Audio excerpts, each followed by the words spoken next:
क्योंकि डायरी में वैसा कुछ नहीं था जैसा मैं सोच रहा था। वहाँ पर उन पैसों का हिसाब लिखा हुआ था जो अलग अलग कामों के लिए अलग अलग लोगों से उधार लिए गए थे।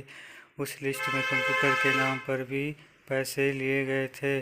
कुछ यूँ लिखा था 50,000 बेटे के कंप्यूटर के लिए। यहाँ वही कंप्यूटर था जिसे मैं आज तक यूज कर रहा हूँ। लेकिन मुझे आज भी याद है जब मैंने पहली बार कैमरे के लिए जिद की थी, जो मेरे पापा ने मुझे 2 हफ्ते बाद मेरे बर्थडे पर ला कर दिया था, जिसे देखकर मैं बहुत खुश हुआ था। और मुझे खुश देखकर मुझे कहीं याद आकर कोई खुद था जो थे पापा।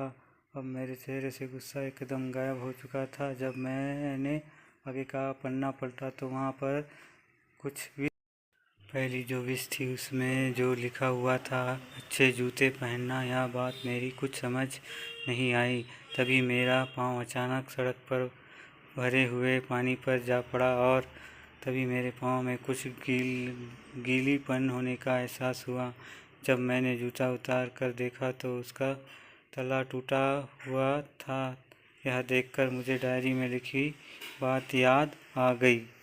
तभी मुझे माँ पापा की कही बातें भी याद आ रही थी कि कैसे माँ जब कहा करती थी पापा से, अब तो जूते पुराने हो गए, नए ले लीजिए, तो पापा अक्सर यह कहकर टाल दिया करते थे, जूते अभी और चलेंगे, अभी कुछ दिन पहले तो लिए थे।